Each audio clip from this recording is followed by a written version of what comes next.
Al-Maradi Online TV. Alaikum wa rahmatullahi wa barakatuh. Alhamdulillah wassalatu wassalamu ala rasulillahi Muhammadin sallallahu alaihi wasallam wa ala alihi wa sahbihi wa ba'd. Nikuombeni Waislamu subira kidogo, hata kama kuna baadhi ambao wanapenda, lakini kuna jambo muhimu lazima tufahamishane mimi na nyinyi. Na hii Uislamu wetu wallahi, ikiwa tutaishia kwenye kusali na kuondoka, kuna mambo mengine ambayo tutakutana nayo. Na Kongo ndio Uislamu wengi, hasa katika mji wa Bukavu, wakiwa wakisikia matangazo kila mmoja anafanya safari na kuondoka. Lakini kumbe hofu. Juzi nimekuwa huko Kampala, safari yangu ilikuwa naenda Dar es Salaam. Lakini kufika katika maeneo moja inaitwa Bukoba, nimekutana njia imefungwa kutokana na hofu iliyokuwa ya uchaguzi katika nchi ya Tanzania. Yaani walifunga mtandao mimi nikiwa sehemu inaitwa Bukoba. Na nilikuwa nimezuiliwa na polisi kuendelea mbele kwa sababu hali ya majini ilikuwa sio vizuri. Lakini alhamdulillah, katika subira hiyo nilifanya, nimeshukuru Mungu kwa sababu nimepata elimu fulani na ibra fulani. Ndio maana katika subira Allah anatuambia kwamba inna Allaha ma'as sabirin, kwamba Allah yuko pamoja na watu wanaosubiri. Licha kwamba harakati zako na wasiwasi wako, ukiweka subira kwa Allah, kuna jambo Mungu anakusaidia nalo. Labda kuna ajali ingekukuta kwa wewe kufanya subira, kusikiliza lau mmoja katika maneno ya Mungu, ikawa sababu ya Allah kuepushia hilo jambo. Na ukiwa na wasiwasi, pengine na wasiwasi wako ikakufanya sasa wewe ndio ukutane na hiyo ajali. Allah tuepushe, tusiwe miongoni mwa watu walikuwa na wasiwasi. Allahumma amin. Nilikuwa hapo nimesimamishwa, nikawa najiuliza sasa nitatoka palini, na uliangu ilikuwa ndogo, kula kwangu ilikuwa na pesa ndogo. Lakini nilipata mmoja katika wachungaji, nadhani ameona tu kwenye mitandao ya kijamii, akaambia kaka, samahani sijui na kufananisha, kuna mtu mmoja nimewahi kumuona kwenye sheni ya mitandao ya TikTok na YouTube, anaitwa Upanga wa Radi, ni wewe? Akaambia bado hujapotea njia, ndio mimi.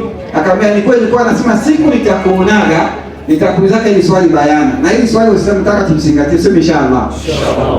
Sote katika Uislamu tunajua kwamba Allah anatuambia kwamba wa'budu Allaha wa la tushriku bihi shay'a, kwamba tumwabudu Allah subhanahu wa ta'ala wala tusimshirikishe na chochote. Na ndio swali jamaa kaniambia kwamba kwenye Qur'ani Mungu wenu anasema kwamba msimshirikishe na chochote kile. Sisi wa Kristo tunakubali kumshirikisha Mungu.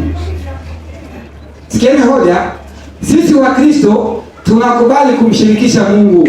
Nikitaka kufanya ndoa namshirikisha Mungu, nikitaka kujenga namshirikisha Mungu, nikitaka kufanya jambo namshirikisha Mungu. Lakini mimi naambiwa na Mola wenu kwamba msimshirikishe na kitu chochote.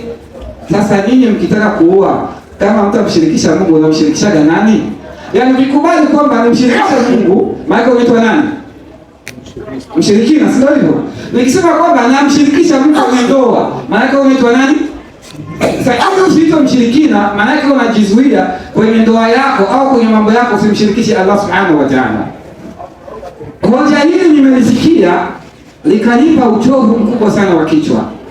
Nikaanza kutafakari, kweli nikisema kwenye ndoa simshirikishe Mungu, nitakuwa namshirikisha nini sasa? Au mna majibu sana? Kuna majibu hapo?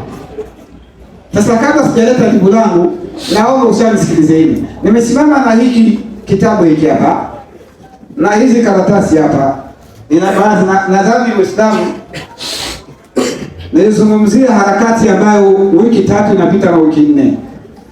Lakini kwa sababu harakati ziko nyingi sana kwenye msikiti, inatufanya labda mambo mengine tuzuie na kuweza kuyafanya. Lakini kaomba imamu, licha kwamba na matangazo yake, lakini Uislamu wasinione kwamba mimi ni mkorofi. Nilisema kwamba na jambo nataka nilianzisha katika mji wa Bukavu, tusaidiane na Uislamu. Vijana hasa wenye kuwa na nguvu ya kutembea, ili kwamba tutangaze Uislamu kwa pamoja. Nadhani mnakumbuka. Nikasema nataka nitoe mabroshire. Ukiziangalia ni kama zile za Watemwe de Jehova.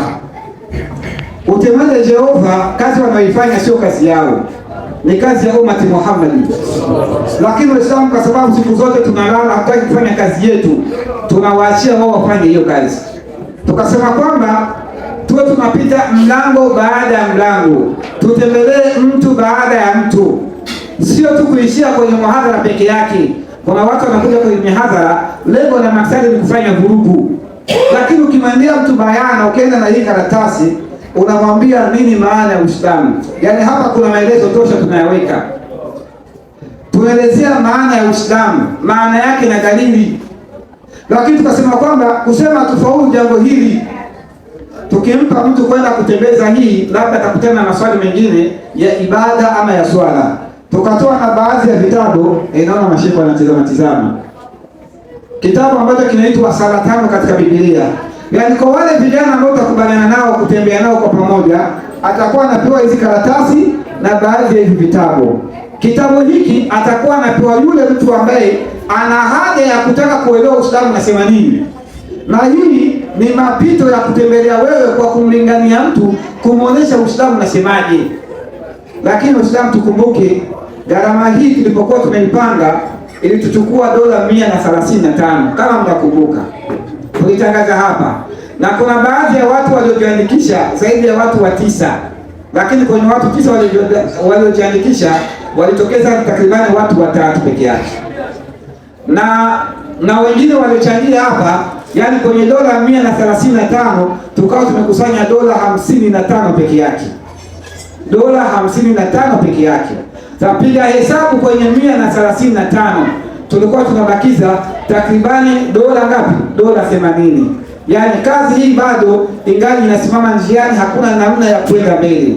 Na vile vile wahadhi tulikuwa tunapanga tufanyie muhadhara mkubwa ili kuweza kutoa tafasiri ya kitabu hiki kinachoitwa Sala Tano katika Biblia. Napoona Uislamu na hali ya hewa jinsi ilivyo, napata uoga, lakini na matumaini moja peke yake, kwa sababu wako waja wa Mungu Subhanahu wa Ta'ala ambao labda pengine wanaweza wakatupamua. Tukasema kwamba kwa yule ambaye anajua kuwa alitoaga ahadi bado hajaitoa, basi atufikishie hapa. Na kwa yule ambaye anakuwa labda hakupataga hiyo wakati, lakini leo pengine Allah kawa amemjalia, tukusanye $80 peke yake, bado wangali wana viprint.